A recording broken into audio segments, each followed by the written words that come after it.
நாராயணாய. ஓம் குருவே சரணம். நம பார்வதி பதையே ஹர ஹர மகாதேவா. தென்னானுடைய சிவனையை போற்றி எந்நாட்டவர்க்கும் உரிய இறைவா போற்றி போற்றி. திருப்பாவை பாசுரம் 26வது.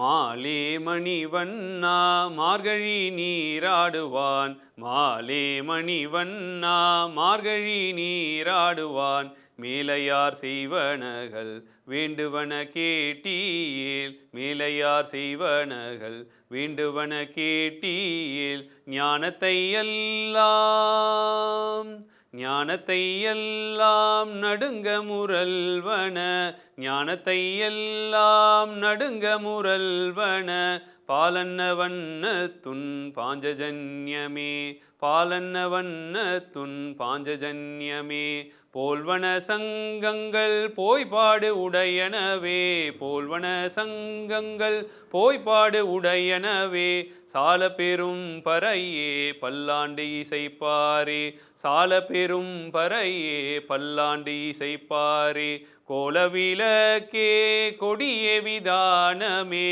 கோலவிளக்கே கொடிய விதானமே, ஆலின் நிலையாய் அருளேலோர் எம்பாவாய், ஆலின் நிலையாய் அருளேலோர் எம்பாவாய். அருட்செல்லத்தை எனக்கு கொடு ஆண்டவா, உன்னோட அருட்செல்லம் தான் எங்களுக்கு தேவை. பறை அப்படின்னு சொல்லுவாங்க, அதாவது ஞானத்தை கொடு, அதுக்கு எங்களுக்கு தகுதியான, உங்களுக்கு அதுக்கு தகுதியெல்லாம் எங்களுக்கு கொடு, அதுக்கான தகுதியான பாத்திரமா எங்களை ஆக்கு, ஞானத்தை அடைவதற்கான தகுதியான பாத்திரமா ஆக்கு. நீ வந்து கம்சனையே வந்து கம்சனெல்லாம் வந்து இது பண்ணவன், கம்சனுக்கே நீ வந்து சிம்ம சொப்பனமாக இருந்தவன். அதனால் நீ வந்து எங்களுக்கு இருக்கக்கூடிய தடையெல்லாம் உனக்கு ஒன்றுமே கிடையாது. அதனால் எங்களுக்கு இருக்கக்கூடிய தடைகள் எல்லாம் நீக்கி அதை நாங்கள் வந்து உனக்காக வந்திருக்கோம், குளித்து விட்டு தூய்மையாக வந்திருக்கோம். அதனால் எங்ககிட்ட இருக்கக்கூடிய குறைகள் எல்லாம் நீக்கி எங்களுக்கு நாங்கள் வந்து உனக்கு பாத்திரமாக இருக்கிற மாதிரி உன்னுடைய ஞானத்தை எனக்கு கொடு. இது வந்து ரொம்ப அடிப்படையான விஷயங்க. என்ன விஷயம்னா, இப்போ பார்த்தீங்கன்னா நிறைய பேருக்கு வந்துட்டு இந்த உலகத்தில் நடக்கிற விஷயங்களெல்லாம் அவங்களால பொறுத்துக்க முடியாது. சுற்றி நடக்கிற விஷயங்கள தனக்கு நடக்கிற அநீதியும் அவங்களால பொறுத்துக்க முடியாது. இல்லை பார்த்தீங்கன்னா அதுதான் ஃபஸ்ட்டு ஸ்டெப் பார்த்தீங்கன்னா வெளியில் இருக்கிறது தான் டிஸ்டர்பன்ஸாக தெரியும். அதுக்கப்புறம் தான் வந்து இல்லை வெளியில் டிஸ்டர்பன்ஸ் இல்லை, நம்ம கிட்ட தான், நம்ம மனசு தான் சரியில்லை, நம்ம மனசு இன்டர்பிரட் பண்ணுற மனசு தான் சரியில்லை, நான் அப்படி அதை புரிந்து கொள்ளக்கூடிய மனசு சரியில்லைன்றது புரிஞ்சுக்கிறது 2வது ஸ்டெப். ஆன்மீகத்தில் 3 ஸ்டெப்பு சொல்கிறாங்க. ஒரு மகான் சொல்கிறார், என்ன சொல்கிறாருன்னா, முதல்ல நீ வெளியில் இருக்கவங்களெல்லாம் குறை சொல்கிறேன்னா அப்போ உன்னுடைய ஆன்மீகம் இன்னும் துவங்கலைன்னு அர்த்தம் அப்படின்னு சொல்கிறார். எப்போ உங்ககிட்ட நீ குறைய கண்டுபிடிக்கிறோ அப்போ உன் ஆன்மீகம் துவங்கி விட்டதுன்றார். நீ எங்கே குறையே பார்க்காம இருக்கியோ அப்போ தான் உன் ஆன்மீகம் நிறைவேற்றி விட்டதுன்னு அப்படின்னு சொல்கிறார். இதை வந்து ரொம்ப ஆழமான விஷயங்க, இதை ரொம்ப சரியாக புரிந்து கொள்ளணும். அப்போ என்ன விஷயம்னா, அப்போ வந்து முதல்ல வந்து அந்த குறையை எங்கே இருக்குன்றதை, வெளியில் குறை இருக்கா, குறை நம்மக்கிட்ட இருக்கான்றதை கண்டுபிடிக்கணும். நம்ம கிட்ட குறை எங்கே இருக்குன்றதை கண்டுபிடித்து அதை நாம் சரி செய்து கொள்ள வேண்டும். புரிதா இல்லைங்களா? வெளியில் முதல்ல குறையை பார்க்கறதுன்றது வந்து முதல்ல மனிதன்கிட்ட இருக்கக்கூடிய ஃபஸ்ட்டு ஒரு சுபாவம்.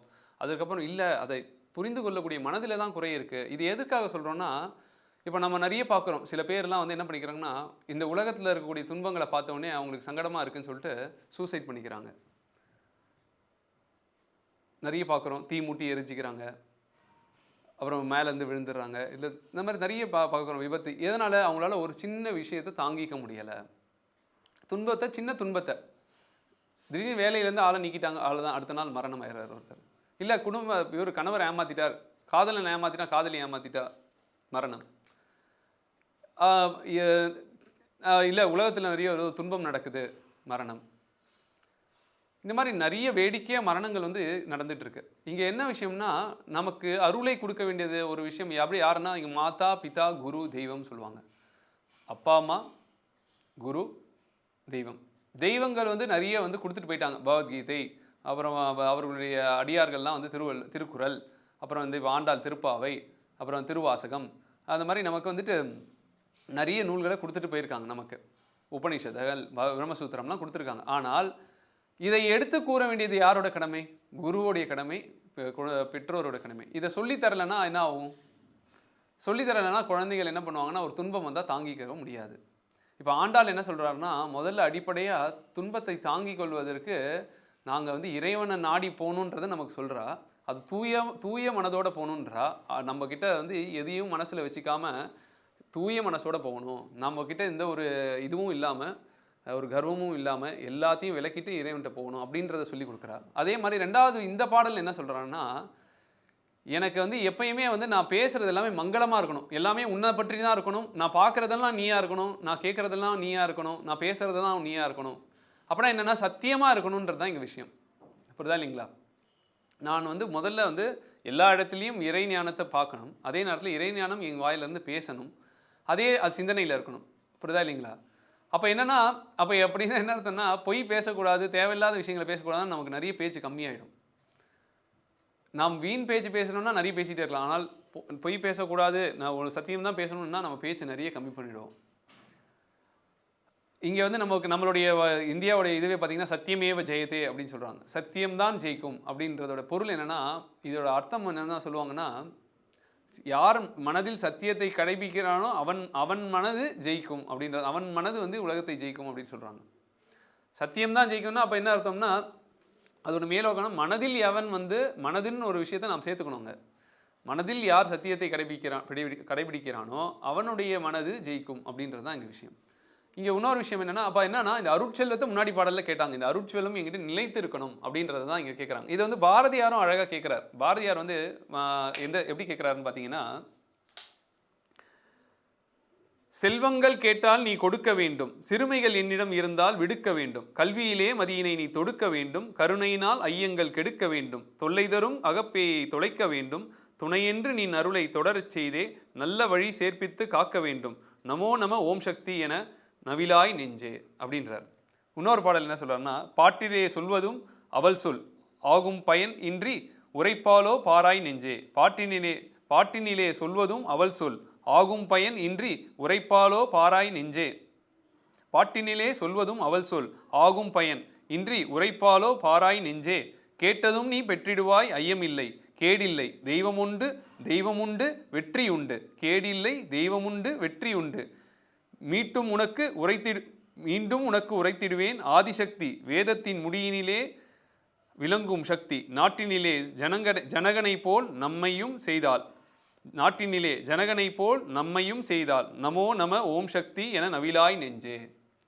பாரதியார் வந்து அதாவது இங்கே இதே தான் எப்படி ஆண்டாள் வந்து கண்ணா எனக்கு வந்து நீ வந்து நான் உனக்கு பாத்திரமா இருக்கணும், உன்னுடைய காரியங்கள் தான் இருக்கணும், நான் பார்க்குற இடங்கள் எல்லாமே நான் வந்து என்னை சுற்றி விஷயங்கள் வந்து நிறைய அமங்கலமாக இருக்கலாம், ஆனால் நான் அதில் நல்லதை பார்க்கணும், நான் அதில் நல்லதை எடுத்துக்கணும். புரியுதா இல்லைங்களா? அப்படிதான் பிரகலாதன் இருந்தான். புரியுதா இல்லைங்களா? இப்போ நாடு அடிமையாக இருக்குங்க. விவேகானந்தர் இருந்தார், பாரதியார் இருந்தார். அதுக்காக என்ன அவங்க என்ன இதுவாக பண்ணிக்கிட்டாங்க, தற்கொலையாக பண்ணிக்கிட்டாங்க? அப்படி கிடையாதுங்க. நாம் வந்து சுற்றி இருக்கக்கூடிய இப்போ கிருஷ்ணர் இருக்காரு, அர்ஜுனன் இருக்காரு, அவங்க என்ன போர்லேருந்து ஓடியா போயிட்டாங்க? நாம் அங்கே இருக்க சூழலில் அங்கே இருக்கக்கூடிய அங்கே வந்து ஞானத்தையும் அடைந்து கொண்டு அதே நேரத்தில் தர்மத்தை கடைபிடிக்கணுங்க. இது ரெண்டுத்துக்குமே இறைவன் அருள் தேவை. ஞானம் மூலமாக நாம் கவலைப்படாத அறிவை பெறணும். அதுதான் கிருஷ்ணர் பகவத்கீதையில் 2வது அத்தியாயத்தில் 11வது ஸ்லோகம் சொல்கிறார். அதே நேரத்தில் இறைவனோட அருளால் தர்மமாக வாழ்ந்து முடிக்க வேண்டியதாக இருக்குது. நமக்குன்னு விதிக்கப்பட்டிருக்க கடமைகளை செய்ய வேண்டியதாக இருக்குது. அப்போ ரெண்டுத்துக்குமே இறைவனுடைய இது வேணும். அந்த அருளை பெற்று அந்த அருளோடு நாம் செயல்படுவதற்கு, பொருளையும் கையாளுவதற்கு இறைவனுடைய அருள் தேவைப்படுது. அதனால தான் என்ன கேட்குறாருன்னா, எனக்கு உன்னுடைய அருள் கிடைத்தாலும் பார்த்தா அந்த அருள் நிரந்தரமாக இருக்கணும், நான் அதுலேருந்து விலகிடக்கூடாது. நாங்கள் வந்து உன்னை எப்படியாவது நாங்கள் வந்து உன்னை வந்து குழந்தை மாதிரி பார்ப்போம், காதலன் மாதிரி பார்ப்போம், கணவன் மாதிரி பார்ப்போம், அப்பா மாதிரி பார்ப்போம், அம்மா மாதிரி பார்ப்போம், நாங்கள் எப்படி பார்த்தாலும் நீ எங்களை அனுசரித்து எனக்கு வந்து நீ வந்து எனக்கு அருள் பாலிக்கணும் அப்படின்றத இங்கே ஆண்டாள் சொல்கிறார். இங்கே முக்கியமான விஷயம் என்னென்னா, எதற்காக நாம் வெளியில் குறைய பார்க்குறோம், நம்மக்கிட்ட பார்க்குறோம் முதல்ல, அதுக்கப்புறம் நம்மக்கிட்ட குறைய பார்க்குறோம், அதற்கப்புறம் தான் நாம் எங்கேயும் குறை இல்லைன்ற ஒரு ஞானத்தை பெறும். இந்த ஞானத்தை பெறுவதற்காக நாம் என்ன பண்ணணும்னா இறைவனுடைய சம்பந்தத்தை நல்லா வச்சுக்கணும். இது ஆதிசங்கரும் சொல்கிறாரு. சத்சங்கத்வே நிச்சங்கத்துவம், நிச்சங்கத்வே நிர்மோகத்துவம், நிர்மோகத்வே நிச்சல தத்துவம், நிச்சல தத்துவே ஜீவன் முக்தி அப்படின்னு சொல்கிறார். நல்லவர்களுடைய நாம் ஐக்கியமாகும் போது என்ன ஆகுதுன்னா கெட்டவர்களிடத்து நாம் விலகிறோம். சத்சங்கத்வே நிச்சங்கத்துவம், நிச்சங்கத்வே நிர்மோகத்துவம். அதனால என்ன ஆகுதுன்னா கெட்ட ஆசைகள் கெட்ட விஷயங்கள் நம்ம கிட்ட இருந்து விலகுது. நிர்மோகத்வே நிச்சல தத்துவம், எது உறுதியான அறிவுன்றது நமக்கு பெரியுது. அதனால என்னன்னா நாம் தாய் தந்தையரும் பெற்றோர்களும் தான் நமக்கு திடீர்னு ஒரு கோபம் வந்தால் கூட அங்கெல்லாம் என்ன கோபம் ஆசைகள் தேவையில்லாத விபரீத ஆசைகள் கோபம்லாம் வருதுன்னா அங்கே யார் நம்மளை வழிநடத்தணும்னா தாய் தந்தையர்கள் தான் நமக்கு சரியான நூல்களை அறிமுகப்படுத்தணும் சின்ன வயசுலேயே. அதெல்லாம் தெரியாதனால தான் மக்கள் என்ன பண்ணுறாங்கன்னா ஒரு சின்ன கஷ்டம் வந்தால் கூட தாங்கிக்க முடியல. இந்த மாதிரி அகால மரணம் ஆகிறாங்க பார்த்தீங்களா, சூசைட் பண்ணுறது, இந்த மாதிரி வந்து அவங்களால தாங்கிக்க முடியல. நிறைய பேர் அந்த மாதிரி பண்ணுறாங்க. அதனால் வந்து இங்கே விஷயம் என்னென்னா, சின்ன வயதிலேயே மரணம் அடைகிறது. அப்போ வந்து இந்த ஒரு விஷயம் தான் நமக்கு தேவை. இந்த ஞானத்தை பெறணும், இந்த ஞானத்தோடு நான் வாழ்ந்து காட்டணுன்றதுக்காக தான் இறை பக்தி வந்து ரொம்ப ரொம்ப அவசியம்ன்றதை ஆண்டாள் இங்கே வந்து அருட்செல்வத்தை பெறணும், அருட்செல்வம் எங்கிட்டேருந்து விலகாமல் இருக்கணும். அதுதான் இந்த பாடலுடைய சாரம். 25ஓட விஷயம் அதுதான், 26வதோட விஷயம் இதுதான். சரிங்களா? மேலும் நாம் விளக்கங்களை வரும் நாட்களில் பார்க்கலாம், வரும் பாசுரங்களில் பார்க்கலாம். நன்றி, வணக்கம்.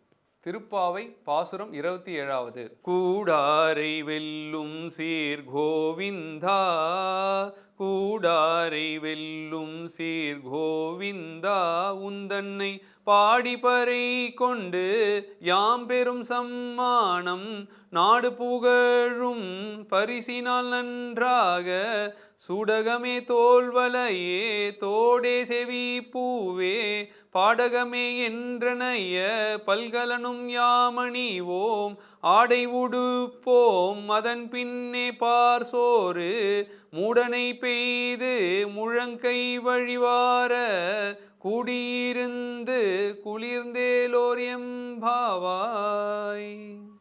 இனிய வணக்கங்கள். நம்ம இது வரைக்கும் பாசுரம் 26 பாசுரங்கள் பார்த்துருக்கோம். ஆண்டாள் வந்து நோன்பு, திருப்பாவை நோன்பு இருக்காங்க தோழிகளோட. ஆண்டாள் எல்லாரும் சேர்ந்து முடிவு செய்து தான் இருக்காங்க. குளித்து விட்டு தூய்மையாக இறைவனை போய் அணுகிறாங்க. அவங்க எல்லா தாய் தந்தையர்கள், காவலாளியிலிருந்து எல்லாருக்கும் மரியாதை செலுத்தி தான் போகிறாங்க. அதாவது இதுதாங்க வழக்கம். அதாவது என்னென்னா, படிப்படியாக தான் வாழ்க்கையில் போகணுங்க. அதனால தான் அழகாக வள்ளுவர் சொல்லுவாங்க, கற்க கசடர கற்பவை கற்றபின் நிற்க அதற்கு படிப்படியாக தான், ஸ்டெப் பை ஸ்டெப்பாக தான் வாழ்க்கையில் வந்து அது சொல்லுவாங்க. லேர்ன் க்ரோ கம் அவுட்னு சொல்லுவாங்க. படிப்படியாக வாழ்க்கையில் போகணும். அதனால தான் அழகாக வருங்க. ஸ்டெப்புக்கும் ஒரே வார்த்தை தான், படின்றதுக்கும் ஒரே வார்த்தை தான். படிப்படியாக போகணும். வாழ்க்கையில் ரொம்ப நிதானமாக படிப்படியாக முன்னேறது தான் ரொம்ப நல்லது. தவறு இருந்தால் திருத்திக்கலாம். யாருமே வந்து 100% பர்ஃபெக்ட் கிடையாதுங்க. நம்மக்கிட்ட தவறு இருந்ததுன்னா திருத்திக்கலாம். நமக்கு ஏதாவது சந்தேகம் இருந்தால் பெரியவங்க கிட்ட கேட்கணும். நம்மளாவே முடிவு எடுத்துடக்கூடாது. நம்மளாவே வந்து இதுதான் சரி, இதுதான் தவறுன்னு நம்ம முடிவு எடுத்துடக்கூடாது. நிறைய நல்லா ஆலோசித்து, இது கூட வள்ளுவர் அழகாக சொல்கிறார். என்ன சொல்கிறாரு? எண்ணி துணிக கர்மம். ஒரு வேலை செய்யறதுக்கு நல்லா யோசித்து செய். ஆனால் அது முடிவு செய்து விட்டினா அதை வந்து நீ உடனே அது தீர்மானம் பண்ணிட்டீங்கன்னா நல்லா பண்ணணும்னா அப்போ வந்து உள்ளே இறங்கிடலாம். ஆனால் செய்கிறதுக்கு முன்னாடி நல்லாவே ஒரு யோசிக்கலாம். தவறு செய்வது மனிதனுடைய சுபாவங்க. யாராக இருந்தாலும் செய்வாங்க. பெரிய பெரிய மகான்களும் செய்வாங்க. அதாங்களா. அதனால் இது எதுக்காக நான் சொல்கிறேன்னா, நான் திருப்பாவைக்கு இப்போ விளக்கம் கொடுக்கறதுனால நான் ஒன்றும் பெரிய மகான் இல்லை. நானும் ஒரு இறைவனுடைய பக்தன் தான். நான் எனக்கு தெரிந்ததை உங்ககிட்ட நான் பகிர்ந்துக்கிறேன். தவறுகள் இருந்தால் மன்னிக்கவும். உங்களுடைய கமெண்ட்டில் நீங்கள் ஷேர் பண்ணலாம். அதே நேரத்தில் நல்ல விஷயங்களை நான் வந்து உங்களோட பகிர்ந்துக்கிட்டு இருக்கேன். நான் தெரிந்த விஷயங்களை. இங்கே விஷயம் என்னென்னா, இங்கே வந்து முன்னாடி இருக்கும் இந்த ஆண்டாள் வந்து எல்லாரையும் தயார் பண்ணி வந்து இறைவனை பாடி, இறைவன்கிட்ட உன்னுடைய அருளை கூட, அந்த அருள் எங்களுக்கு நிரந்தரமாக இருக்கணும், நாங்கள் வந்து உன்னுடைய அருளை நாங்கள் பரப்ப வேண்டும், நாங்கள் நல்லா உள்வாங்கி அப்படின்றத சொன்னாங்க. இது வரைக்கும் பாடலில். இப்போ அடுத்ததில் வந்து என்ன ஆகுதுன்னா, இப்போ வந்து நீ எப்படிப்பட்டவன்றதையும் இங்கே சொல்கிறார். நாங்கள் வந்து எங்களுக்கெல்லாம் சில பேருக்கு உன்னுடைய முழு விஷயமே தெரியாது, முழு பிரவாகமே தெரியாது. ஆனாலும் நீ எப்படிப்பட்டவன்னா, வழிபடாதவங்களை கூட நீ அனுசரிக்கிற ஆள் நீ. இப்போ இதுக்கு ஒரு சின்ன கதை சொல்கிறேங்க. இங்கே பாருங்கண்ணா, என்ன ஆகுதுன்னா, ஒருத்தர் இருந்தார். அவர் வந்து இது பாகவத்தில் வர்றது. அவர் வந்து பார்த்தீங்கன்னா பிறப்பால் வந்து அவர் நல்ல உயர்ந்த குலத்தில் பிறந்தா கூட அவருக்கு என்ன ஆகுதுன்னா, நடுவில் வந்து ஒரு வேசியோட அவருக்கு தொடர்பு வருது. அதனால் என்ன ஆகுதுன்னா, அந்த வேசியோட அவர் தொடர்பு வந்ததுனால அவர் என்ன பண்ணுறாருன்னா, அவர் வந்து அவரோடையே இருக்க பழகிறார். பழகி அவங்களுக்கு குழந்தை பிறக்குது. குழந்தை பிறக்கும் போது என்ன ஆகுதுன்னா, அந்த குழந்தைக்கு பேர் வந்து நாராயணன் வைக்கிறார். அவர் வந்து ஆனால் அவர் ரொம்ப தாழ்ந்த தொழில் தான் செய்து அப்படியே வந்து வாழ்ந்துட்டுருக்காரு. இறை வழிபாடெல்லாம் பெருசாக இல்லை. ரொம்ப ஏதோ ஒரு கண்டதே கோலம் கொண்டதே காட்சின்னு வாழ்ந்துட்டுருக்காரு. ஆனால் கடைசி காலத்தில் வந்து அவருக்கு வயசாகி ரொம்ப முடியாமல் இருக்கார். முடியாமல் இருக்கும் போது அவர் யமதூதர்கள் அவர்கிட்ட வராங்க. அப்போ வந்து அவர் பையனை தெரியாமல் கூப்பிட்றாரு, நாராயணா நாராயணா அப்படின்றாரு. அந்த பையனை கூப்பிட்டது வந்து என்ன ஆகுதுன்னா, அந்த யமதூதர்கள் வந்து வந்தவர்கள் வந்து அவரை கடுமையாக தாக்க வந்த யமதூதர்கள் வந்து அவங்க தாக்குதலை வந்து நிறுத்துறாங்க. எதனாலன்னா, இவன் இறை நாமத்தை வந்து சொல்லிட்டான் கடைசி காலத்துலன்னு சொல்கிறதுனால அவங்க வந்து ஆக்ரோஷமாக வந்தவங்க நிதானமாக அவரை அணுக ஆரம்பிச்சிட்டாங்க. எதனாலன்னா இது வந்து எதற்காகன்னா அவன் பையனை தான் கூப்பிட்டான் தெரியாமல். அவன் தெரிஞ்சு நாம் இறைவன்னு கூப்பிடலை, ஆனாலுமே உணர்ந்து கூட கூப்பிடலை, ஒரு பாவனையோட கூப்பிடலை, என்னைய காப்பாற்றுன்னு கூட கூப்பிடலை. ஆனால் விஷயம் என்னென்னா இங்கே நாம் தெரிந்தோ தெரியாமலோ கையாண்டாலும் இறைவன் நம்மளை வந்து காப்பாற்றுறதுக்கு எப்பயுமே இருக்கான். இதுதான் நமக்கு அழகாக வந்து இங்கே ஆண்டாள் சொல்கிறா. நீ வந்து எப்படிப்பட்டவன்னா உன்னை வழிபடாதவங்கள கூட நீ அனுசரிப்ப அப்படின்றது தான் இங்கே வந்து அவங்களையும் நீ வந்து அவங்கள ஆதரிப்ப அப்படின்னு சொல்கிற. அப்படி தானேங்க பண்ணுறாரு. இரணியகசிபு எவ்வளோ பண்ணாலும் பொறுத்துக்கிட்டு இருக்காரு. கடைசியாக தான் நரசிம்மராக வராரு. கம்சன் எவ்வளவோ பண்ணுறான், பொறுத்துக்கிட்டு தான் இருக்கிறாரு. 7 குழந்தைகளை கொல்றான். அதே மாதிரி தாங்க நாமளும் கொஞ்சம் பொறுமையாக இருக்கணுங்க. நாட்டில் நடக்கக்கூடிய நிறைய விஷயங்களை பார்த்து நம்ம வந்து கொந்தளிச்சிடக்கூடாது. கொஞ்சம் பொறுமையாக நிதானமாக ஞானத்தோட இறைபக்தியோட தர்மமாக நமக்கு விதிக்கப்பட்டிருக்க தர்மத்துக்குள்ளே நாம் செயல்பட்டாலே போதுங்க. நாம் வந்து உடனே நான் ஆஞ்சநேயர் மாதிரி உடனே முருகர் மாதிரி ஆகி நான் வந்து எல்லாத்தையும் ஆக்ரோஷமாக பண்ண போகிறேன்னு சொன்னால் அதற்கு வந்து நமக்கு தகுதி இருக்கானா அந்தளவுக்கு தகுதி அந்தளவுக்கு தகுதி இல்லை. வந்து அது வந்து அந்த அளவுக்கு வந்து தேவை இருக்கானா அது வந்து நாம் சேர்ந்து தான். இப்போ கலியுகத்தில் இருக்கிறதுனால இறைவனால் செய்ய முடிஞ்சதை இறைவன் வந்து செய்வார். கிருஷ்ணராக வந்து செஞ்சார், ராமராக வந்து செஞ்சுருக்காரு. நாமளாக செய்ய வேண்டியது என்ன இருக்கோ அந்த சக்திக்குள்ளே நாம் செஞ்சாலே போதும். புரிதா இல்லைங்களா? ஒற்றுமையாக சேர்ந்து செஞ்சாலே நிறைய விஷயங்கள் ஒன்றா இதுவாகிடும். நாம் தனிப்பட்ட முறையில் நல்லா இருந்து ஒற்றுமையாக மற்றவங்களோடு சேர்ந்து செயல்பட்டால் இப்படி ஆண்டாள் எப்படி பண்ணுறா பாருங்க. தானும் பக்தியாக இருந்து மற்றவர்களோட சேர்ந்து திரட்டிக்கிட்டு வரா. இந்த விரதத்தை வந்து எல்லாருமே போட்டுடுறாங்களாம். ஏன் போட்டுடுறாங்கன்னா நாடே போற்றுகிறது, நாடே புகழ்கிறதுன்னா நாடுன்றது வந்து இங்கே விஷயம் இல்லை. இவங்களுடைய நாடுன்றது வந்து இங்கே என்ன முக்கியம்னா இங்கே பெரியவர்கள்னு அர்த்தம். உலகம் என்பது உயர்ந்தோர் மாட்டு அப்படின்னு சொல்லுவாங்க. பெரியவங்க வந்து இதை புகழறாங்க. ஏன்னா இந்த விரதத்தோட நோக்கம் அப்படி இருக்குது. சும்மா விரதம் நானும் இருக்கேன்னு சொல்லிட்டு எதுக்காக இருக்கேன் அப்படின்னு கேட்டால் வந்து ஏதாவது ஒரு இதுவாக இருக்கும். இப்போ சில பேர் வந்து பார்த்திங்கன்னா கொஞ்சம் முட்டாள்தனமாக சில விரதங்கள்லாம் இருப்பாங்க. அவங்களுக்கு வந்து அதோட ஒரு அறிவியல் பூர்வமாக இருக்காது, ஆக்கப்பூர்வமாக இருக்காது. பார்த்தீங்கன்னா சில பேர் வந்து முருகருக்காக விரதம் இருக்குன்னு சொல்லிட்டு என்ன பண்ணுவாங்கன்னா காலையில் இருந்து பச்சை தண்ணியில் குளிச்சுட்டு போயிருப்பாங்க. அப்புறம் ஏசி காரில் போவாங்க. இந்த மாதிரிலாம் நிறைய அப்புறம் சாப்பிடாமல் இருப்பாங்க. மயக்கம் விழுந்து விழுற அளவுக்கு பண்ணுவாங்க. இந்த மாதிரி அதாவது எந்த விதமாக இருந்தாலும் அது ஒரு அறிவுபூர்வமாக அதை ஒரு புரிதலோட மிதமாக செய்கிறது தான் ஆண்டவனும் நேசிப்பாருங்க. இது ஒரு விஷயம்.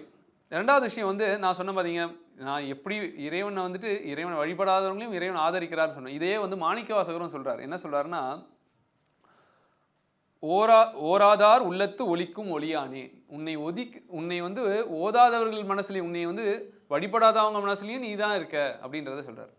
அதனால் நம்ம வந்து யாரையும் கவலைப்பட வேணாம். சில பேர் நாஸ்திகனாக இருக்கான், சில பேர் நாட்டுக்கு வந்துட்டு பிரச்சனையை பண்ணுறான், நம்மளை வந்து இந்த மாதிரி வந்து நம்மளுடைய பண்டிகைகள்லாம் வந்து இழிவுபடுத்துகிறாங்க, கொண்டாட விட மாட்டேங்கிறாங்க, அப்படின்ற விலக்கேற்ற விட மாட்டேங்கிறாங்க அப்படின்னா நம்ம வந்து கஷ்டப்பட வேண்டாம். நம்மளுடைய தர்மத்தை நாம் கடைபிடித்து கொண்டே இறைவனோட நாமத்தை இடைவிடாமல் சொல்லிக்கிட்டே இருந்தோம்னாலே நாம் அவனுக்கு பாத்திரம் ஆழ்வோம், தானாகவே வழிகள் திறக்கும். இவர் என்ன பண்ணுறாரு, நந்தகோபாலன் வந்து என்ன பண்ணுறாரு, ஜெயிலிருந்து தானாகவே ஜெயில் திறக்குது, தானாகவே குழந்தைய கிருஷ்ணரை தூக்கிக்கிட்டு தானாகவே யமுனையை கடந்து நடந்து போகிறாரா இல்லைங்களா? அவர் என்ன பண்ணார், மனசை டோட்டலாக இறைவன்கிட்ட சரண்டர் பண்ணிட்டார். இந்த மாதிரி தான் ஆண்டாள் என்ன பண்ணுறாருன்னா, நாங்கள் எல்லாம் விரதத்தை அனுஷ்டிட்டோம், 27 நாள் பண்ணிட்டோம், 27வது நாள் இந்த பாடல் ரொம்ப விசேஷமான பாடலுங்க. இந்த பாடலை பாடி தான் நிறைவு பண்ணுவாங்க விரதத்தை. ஆனால் இங்கே வந்து நிறைவு பண்ணுறதுன்றது வந்து முக்கியம் இல்லை. விஷயம் என்னென்னா இது வந்து வாழ்க்கை முழுக்க நாம் அந்த ஞானம் வந்து நமக்கு ஸ்திரமாகிற வரைக்கும் இதை வந்து பண்ணிக்கிட்டு தான் இருக்கணும். இது வந்து அப்போதைக்கு மார்கழி மாதத்துக்கு நிறைவாகலாம், நிஜமாவே நிறைவாயிடுச்சான்றது அவங்க மனசாட்சிக்கு தான் தெரியும். நான் அந்த அருளை வாங்கி விட்டேனா, அந்த அருளுக்கு பாத்திரமாகிட்டேனா, இறைவன் அருளை நான் முழுவ வாங்கி விட்டேனான்றது அவங்கவுங்க மனசுக்கு தான் தெரியும். அதனால் வந்து இது வந்து நிறைவு பண்ணிவிட்டு என்ன பண்ணுவாங்கன்னா இறைவனுக்கு நிறைய நல்ல இனிப்பான விஷயங்கள்லாம் வந்து படைப்பாங்க. அப்புறம் தன்னை அலங்கரித்து கொள்வார்கள். இது வந்து எதற்காக இதை வந்து காட்டப்படுதுன்னா, நம்மளுடைய அலங்காரம், நம்மளுடைய திறமையை நம்ம பெருசாக பேசிக்கிறோம், இல்லை நம்மளுடைய அலங்காரம் பண்ணிக்கிறோம், நம்மளுடைய எல்லா விஷயங்களும் செகண்டரி தான். முதல் விஷயம் என்னென்னா நாம் கிளாரிட்டி அடையணும் வாழ்க்கையில். அதுதான் ஃபஸ்ட்டு பர்மனெண்ட், அதுதான் ஃபஸ்ட்டு ப்ரையாரிட்டி. கிளாரிட்டிக்கு அப்புறம் தான் மீதி எல்லா ஃபேக்டருமே.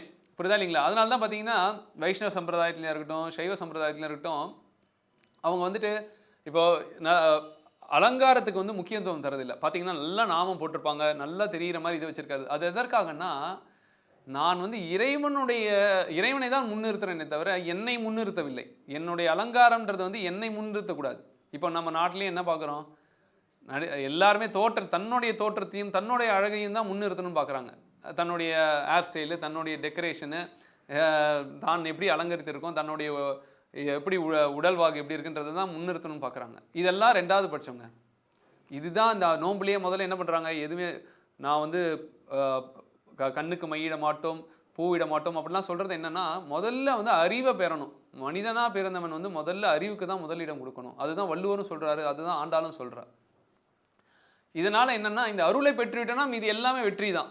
புரியுதா இல்லைங்களா?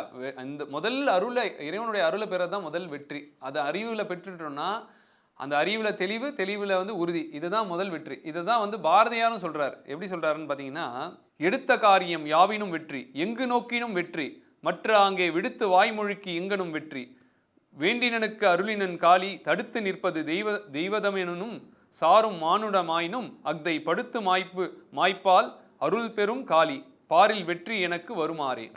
என்னும் எண்ணங்கள் யாவினும் வெற்றி, எங்கும் வெற்றி, எதனினும் வெற்றி, கண்ணும் ஆறுயிரும் என நின்றால் காளி தாய் இங்கு எனக்கு அருள் செய்தால், மண்ணும் காற்றும் புனலும் அனலும் வானும் வந்து வணங்கி நில்லாவோ, விண்ணுலோர் பணிந்து ஏவல் செய்யாரோ வெல்க காளி பதங்கள் என்பார்க்கே. நீங்க இறையருளை நல்லா உள்வாங்கிட்டீங்கன்னா எல்லாமே வெற்றி தாங்க. அதை தான் இங்கே பாரதியார் சொல்றாரு. எங்கும் வெற்றி, எதினும் வெற்றி அப்படின்றாரு. அதனால தான் என்ன பண்ணுறாங்கன்னா, இந்த ஆண்டாள் வந்து என்ன பண்ணுறாங்க, அலங்கரித்து கொள்கிறாங்க. ஏன்னா இந்த அலங்காரம்லாம் யாருக்கு? கிருஷ்ணருக்கு. அவங்களுக்கு இல்லை, தன்னை முன்னிறுத்துறது இல்லை. இந்த அலங்காரம் யாருக்கு? இந்த பொருள் யாருக்கு? இனிப்பான உணவு யாருக்கு? இதெல்லாம் கிருஷ்ணர், நமக்குள்ளே இருக்கக்கூடிய கிருஷ்ணருக்கு நான் கொடுத்துக்கிறேன். கிருஷ்ணர் தான் அதாவது கிருஷ்ணரை தான் முன்னிறுத்துறது. இந்த இப்போ வந்து லிப்ஸ்டிக் போட்டுக்கிறதா இல்லை உடலில் வந்து அலங்கரித்துக்கிறது, இதெல்லாம் வந்து என்னையே கிடையாது. நான் எனக்கிட்ட இருக்கக்கூடிய அழகை வந்து இறைவனுடைய பிரதிபலிப்பாக காட்டுறேன்றது தான் அங்கே அழகு. புரியுதா இல்லைங்களா? அதனால தான் 27ஆம் தேதி 27வது நாள் வந்து அலங்காரம் பண்ணிக்கிறாங்க. இதை தான் பாரதியார் வந்து இந்த இடத்துல சொல்கிறார். இங்கே வந்து என்னன்னா, அதனால் கிருஷ்ணர்கிட்ட வந்து நாம் வந்து வேண்டினதெல்லாம் வாங்கிக்கலாம் அப்படின்றதையும் சொல்கிறார். என்ன சொல்கிறாங்கன்னா, இன்னும் ஒரு முறை சொல்வேன் பேதை நெஞ்சே, எதற்கும் நீ இனி உழைவதிலே பயன் ஒன்றும் இல்லை. முன்னர் நமது இச்சையினால் பிறந்தோம் இல்லை, முதல் இறுதி இடை நமது வசத்தில் இல்லை. மண்ணும் ஒரு தெய்வத்தின் சக்தியாலே வையகத்தில் பொருளெல்லாம் சலித்தல் கண்டாய், பின்னை ஒரு கவலையும் இங்கு இல்லை, நாளும் பிரியாதே விடுதலையை பிடித்து கொள்வாய் அப்படின்னு சொல்றார். இறைவனை நல்லா பிடித்து கொண்டேன்னா நீ சுதந்திரமா எப்பவுமே ஆனந்தமா இருக்கலாம் அப்படின்றத வந்து இங்க பாரதியார் வந்து இது பதிவு பண்றாரு. அதாங்க விஷயம். இந்த வந்து 27வது பாடலில் வந்து என்னன்னா, கொண்டாடுறாங்க. என்னது, நான் என்ன கேட்டனோ அதை வந்து இறைவன் எனக்கு கொடுத்துட்டான் அப்படின்றத, அதாவது அருளும் ஞானத்தையும் கொடுத்துட்டான். இல்லை அவங்களுக்கு என்ன பொருள் வேணும்னாலும் பொருளையும் எனக்கு இறைவன் வந்து கொடுத்துட்டான்றதை கொண்டாடுறதுக்கான நாள் தான் வந்து இந்த 27வது நாள். அதுதான் இந்த 27வது பாசுரத்தோட விளக்கம். திருவாடிபுரத்து ஜெகத்துதித்தால் வாழியே, திருப்பாவை 30 செப்பினால் வாழியே, பெரியாழ்வார் பெற்றெடுத்த பெண் பிள்ளை வாழியே, பெரும்பூதூர் மாமுனிக்கு பின்னானால் வாழியே, 140 முன்றுரைத்தால் வாழியே, உயர் அரங்கற்கே கன்னி உகந்தளித்தால் வாழியே, மறுவாரும் திருமல்லி வளநாடி வாழியே, வன்புதுவை நகர்கோதை மலர்ப்பதங்கள் வாழியே.